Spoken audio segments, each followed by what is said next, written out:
সদ্য বিদায়ী বছরের অক্টোবর মাস, ওয়েস্ট ইন্ডিজের বিপক্ষে টি-20 সিরিজ খেলছে বাংলাদেশ।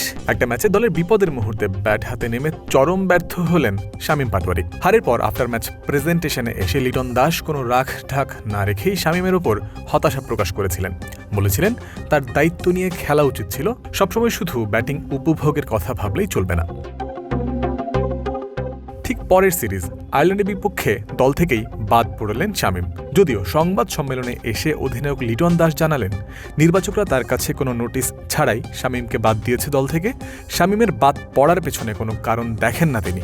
অপ্রত্যাশিতভাবে বাদ পড়ায় সতীর্থের কাছে সরিও বলেছিলেন লিটন।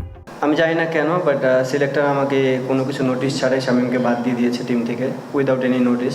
অ্যাজ এ ক্যাপ্টেন আমি সরি ছাড়া কিছুই বলতে পারবো না তাকে। দায়িত্ব নিতে ব্যর্থ হওয়ায় প্রকাশ্যে শামীমের প্রতি হতাশা ও সমালোচনা ব্যক্ত করেছিলেন অধিনায়ক। কারণ তিনি জানেন এই ব্যাটারের সামর্থ্যের কথা, যার উপর রাখতে চেয়েছেন ভরসাও। তবে পরের সিরিজে নির্বাচকদের কলে সেই সুযোগ না পেয়ে প্রকাশ্যে দুঃখ প্রকাশ করতেও দ্বিধা করেননি লিটন। যেন একটা উদাহরণ তৈরি করলেন প্রচলিত সেই বাংলা প্রবাদের মতো, শাসন করা তারই সাজে, সোহাগ করে যে।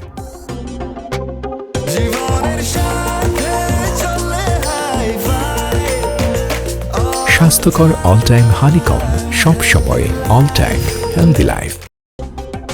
নিজের উপর অধিনায়কের ভরসার কথা শামীম নিজেও জানতেন, তাই তো সুসময়ে তিনি সবার আগে প্রকাশ্যে ধন্যবাদ জানালেন লিটনকে। ফার্স্টে আমি লিটন ভাইকে ধন্যবাদ দিব। সো উনি আমার উপর অনেক ট্রাস্ট রাখছে। সুসময়টা অবশ্যই ক্ষণিকের, পরের ম্যাচেই তা অন্য রূপ নিতে পারে। তবে সিলেট টাইটান্সের বিপক্ষে 1 জানুয়ারি 2026-এ শামীম যা করলেন তাতে ফুটে উঠেছে লিটনের ওই প্রত্যাশারই প্রতিফলন। দায়িত্ব নিয়ে ঢাকা ক্যাপিটালসকে প্রায় জিতিয়েই দিচ্ছিলেন এই বাঁহাতি ব্যাটার। শামীম যখন এদিন ব্যাটিং করতে নামলেন তখন 37 রানে 4 উইকেট নেই ঢাকার। সামনে 175 রানের লক্ষ্য, হারের পথেই হাঁটছিল দলটা। তবে শেষ 2-3 ওভারে পাশার দান উল্টে দিয়েছিলেন শামীম। শেষ ওভারে জিততে দরকার ছিল 27 রান, শামীম তুলেছেন 20। শুধু শেষ 2 ওভারেই 5টি 4 ও 2টি ছক্কায় তার ব্যাট থেকে এসেছে 37 রান। অন্য প্রান্তে একটু সাপোর্ট পেলেই সিলেটকে হারিয়ে জিততে পারত ঢাকা। আক্ষেপটা শামীমেরও আছে। 43 বলে আনবিটেন 81 রান, এক পেশে ম্যাডে ম্যাচটাকে রুদ্ধশ্বাস করে তুলেছিলেন এক শামীম পাটোয়ারি। দিন কয়েকের মধ্যেই বিশ্বকাপ স্কোয়াড ঘোষণা করবে বিসিবি। তার আগে এই ব্যাটারের এমন দায়িত্ব নিতে পারার মানসিকতা ম্যানেজমেন্ট বা অধিনায়কের জন্য স্বস্তিদায়ক বটে।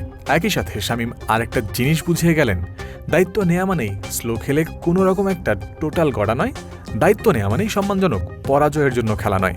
দায়িত্ব নিয়েও ঝড় তোলা যায় 22 গজে। জয়ন্ত বিন্দু, ক্রিক ফ্রেন্সি।